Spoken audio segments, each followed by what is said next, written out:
There's probably at least a segment of you who've concluded that this is the strangest church service you've ever been to.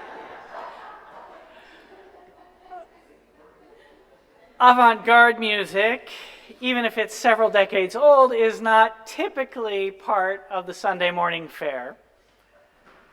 Music for religious services is generally supposed to be beautiful or inspiring or energizing, not pushing the boundaries of how we understand music itself. So at the outset, I want to share a little bit about why and how the service came to be. I've long been inspired by John Cage's art, music, and philosophy. I was introduced to it in my early 20s in what might be an unexpected place, the dance and techno scene in Detroit. It was a heady time. This is a true story.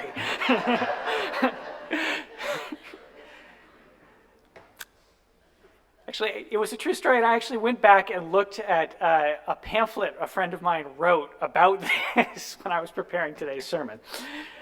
Because it was a heady time of late-night parties and DJs who performed complicated tricks of turntablism. A friend of mine, the musician Claude Young, actually created a device that allowed him to play a record upside down and backwards to include in his DJ sets. And we'd spend late nights dancing and partying, and after all of that, we'd sometimes find ourselves in long conversations about the future of electronic music and its origins. Names of composers would be thrown around like Brian Eno and Philip Glass, Sun Ra, Laurie Anderson, Pharoah Sanders, Wendy Carlos. They all might make appearances. Someone would probably mention the seminal Detroit artist Derek May's vision for the future of music. He said, it was to be a complete mistake, like George Clinton and Kraftwerk stuck in an elevator with only a sequencer between the two of them. And then almost inevitably, Cage's name would enter the conversation. A composer, artist, philosopher, devotee of Zen Buddhism. He was active from the late 1930s until the end of the 1980s. He often wrote work to accompany dance performances put on by his longtime partner, the choreographer Merce Cunningham. It was Cage, someone might mention, who in 1939, with his imaginary landscape number 1, first used a turntable in a musical performance. So that's, 40 years before hip-hop? It was Cage, someone else might interject, who use of tape recorders and radios in compositions prefigured the practice of sampling so prevalent in today's music. It was Cage. It's important to note that a lot of the people who took part in these conversations were self-taught musicians. Some of them had not gone to college or even graduated from high school. I think only one of them attended a music conservatory.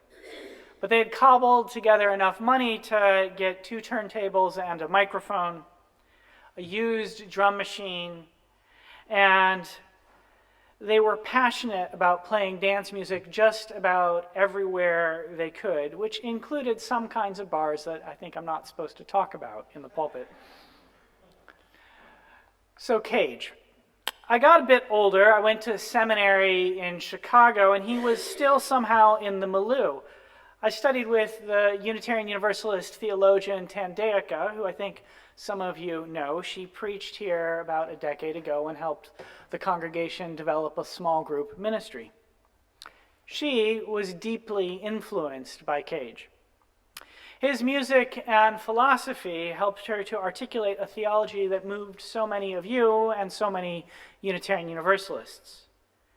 It assisted her in helping to understand the way to spiritual awareness. Against those who celebrate reason as the central point of our tradition, she places the experience of connection to the all that is, which she describes as the luminous darkness of feelings enveloped by infinite life, at the heart of both religion and our tradition. Inspired by all of this, I offered a service devoted to Cage and his music a bit more than a decade ago when I was the minister of the Unitarian Universalist Society of Cleveland. It's one of my more meaningful Sundays with that congregation, and I've long hoped to have the opportunity to offer some variation of it again. So imagine my delight when, about a year ago, Dr. Isabelle Ganz walked into our sanctuary. Dr. Ganz was the director of music here in the early 1980s. Dr. Rock had invited her to be part of our spring music festival. She sang some songs in Yiddish, a language which, when I was a child, my grandmother and great aunts would sometimes speak to me, and which I don't get to hear very often as an adult. I was deeply moved by that, and I went over to talk to her, and we struck up what turned out to be an ongoing series of conversations. See, after a little while, I learned that in the 1980s, Dr. Ganz had been one of Cage's closest collaborators, and he had even gone so far as to compose music specifically for her. Here, I realized, was an opportunity to offer a service in which, through an exploration of Cage's music and art, we might experience the beauty of the world a little differently and spirituality in a different way. So I now turn to that performance piece that occurred during our meditation sequence, 4 minutes and 33 seconds. Dr. Rock did a brilliant job conducting it. As our orchestra did not play their instruments, there was no melody, no notes, nothing you might think happened. The nothing, though, is the entirety of the piece. The very presence of nothing makes 4 minutes and 33 seconds one of the most seminal musical compositions of the 20th century. Its central premise is that everything that occurs during the piece is the piece. Each cough you made, each uncomfortable shift in the pew, reluctant sigh, shuffle of the order of service, bird sound, traffic noise, incredulous murmur, was all the music of 4 minutes and 33 seconds. Like the samples that would follow decades later, the piece expands the definition of music. And Cage arrived at it when he set out to experience absolute silence. In the early 1950s, he was invited to use an anechoic chamber, which is a fancy type of chamber developed to blot out all external sound. Inside of it, there was no passing rattle of a train, no whisper of the wind, no telephone. There was supposed to be nothing. But instead of pure silence, Cage discovered two sounds in the chamber, a high-pitched whine and a low but steady beat. Upon leaving it, he told the engineer that there was something wrong with the chamber. While I was in there, I kept hearing these two sounds. One, he learned after asking the engineer what was wrong, was actually the sound of his nervous system. That was the high-pitched whine. And the other, the low thrum, was his heartbeat. From this experience, Cage discovered that hearing people are surrounded by sound at all times. Sounds, Cage observed, occur whether intended or not. He realized that the traditional understanding of music was, in his words, an ideal situation, not a real one. When conceiving of a piece of music, a classical composer includes, through a score, both the notes that are supposed to be played and the music, and the instruments that are supposed to produce that music. When the piece is performed, however, listeners experience something else. We get both the planned notes and the ambient sound of the environment. This realization led Cage to incorporate his environment and his body's unintended sounds into the music. 4 minutes and 33 seconds derives from Cage's realization that sound is constantly present. It reverses the situation in which the ambient sounds are things that happen outside of the composer's intention, and then turns those sounds into music itself. Shifting our understanding of art and music is one of his central tasks. And such a transformation of perception is spiritual work. Thereby we have, as usual as it might be, focused today's service on avant-garde music. For profoundly influenced by Zen Buddhism, Cage saw art as having the function of awakening people to the life around them, a pursuit we engage in together regularly as a religious community. The Indian music Gita Sarbahi, one of Cage's teachers, put the situation differently and told him, "The purpose of music is to sober the mind and quiet it, making us susceptible to divine intervention." Cage came to understand the divine in a way that would be familiar to many Unitarian Universalists. It was for him all things that happen in creation. Such a perspective challenges us to find the beautiful in the everyday. Cage's music can provide a focus point through which we reinterpret and re-engage with our environment. The actual sounds that are contained within his work might be unusual or fall far outside of the realm that we find pleasant or consider to be music. This is intentional. The work is meant to provoke us to reconsider the nature of music itself. He wrote, "People may leave my concerts thinking that they have heard noise, but then they will actually hear unexpected beauty in their everyday life." Unexpected beauty. Listening with Cage, music becomes not a matter of performance, but a result of an attitude. Sometimes I listen to the rattle of the washing machine. Clearing my perceptions, I find it equal to any piece of music. One is not more beautiful than the other. Each is a collection of sounds.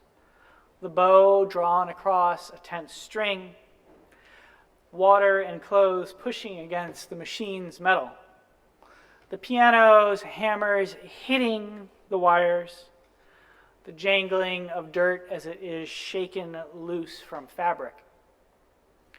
The beauty of sounds is not in their inherent value. It is a value we assign to them. If I choose or you choose, we can assign to any sound the value of beautiful. It opens up experience.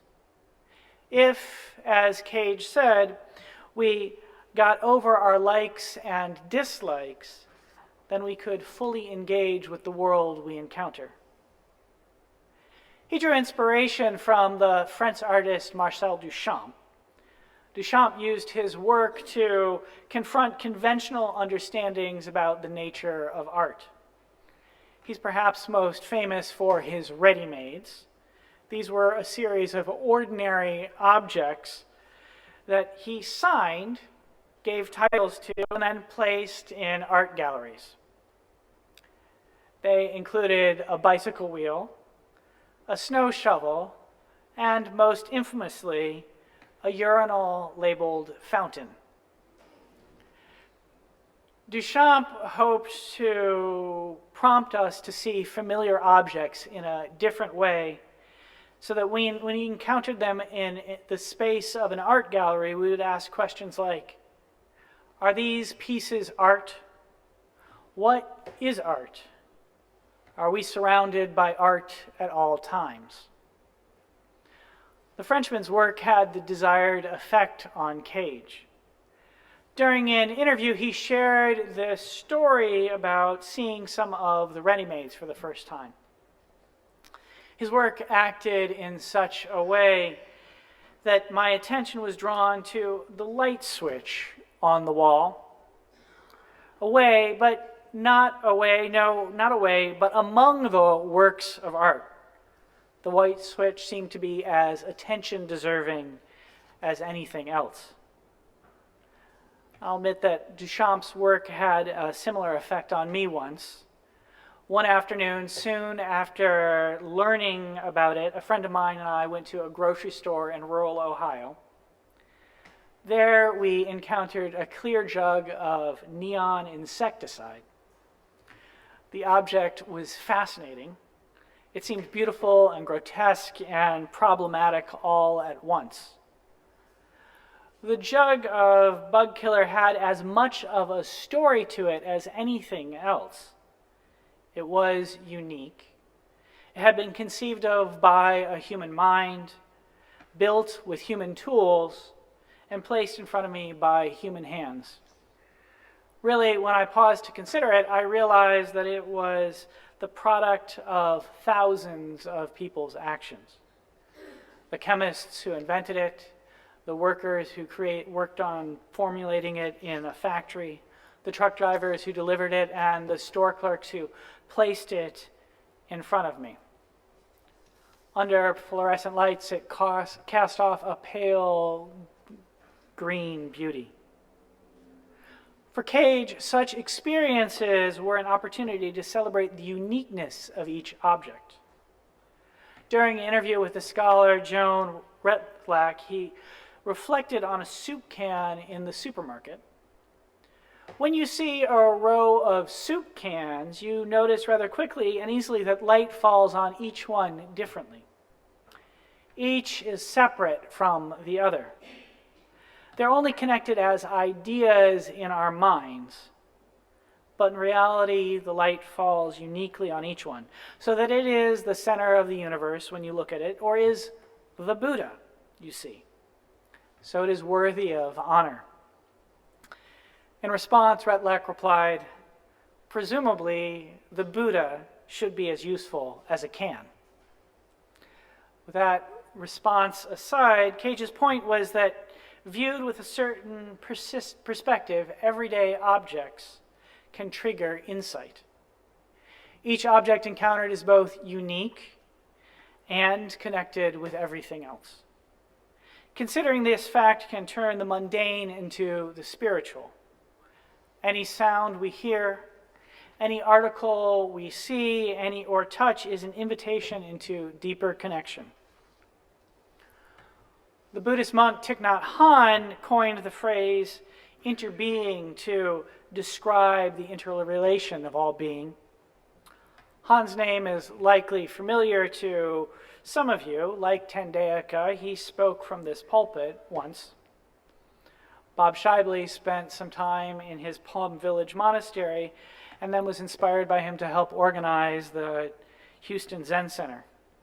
And Bob often shared reflections with members of this congregation about his time in that community and how it helped him to develop a kind of mysticism that was not compromised, that did not compromise his humanism. Cage has helped me find such a mysticism myself. Like Cage's approach to interconnection, Han's concept of interbeing is expressed in an exercise he invites us to engage in with an ordinary piece of paper. Look at the paper attentively, and you can experience the revelation of interconnection. Your mind is here. You cannot point to one thing, really, that isn't somehow connected or present here. Time, space, the earth, the rain, minerals in the soil, the sunshine, the cloud, the river, the heat, the workers who fabricated the paper. Everything coexists, comes together in a single sheet of paper, he states. Seeing a piece of paper for what it is requires a certain perspective. Such a perspective is not easy to obtain. We usually focus on the utility of things rather than opening ourselves up to the possibilities they contain within them. Cage's work is helpful because it challenges us to shift our perspective. The paper can be seen in a new manner. The washing machine heard for the first time.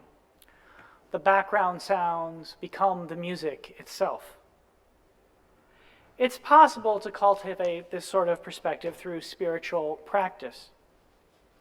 Spiritual practice stills and sharpens the mind. It tunes the senses. It brings the background into the foreground. Spiritual practices vary by individual and community. Some choose meditation or prayer as their spiritual practice.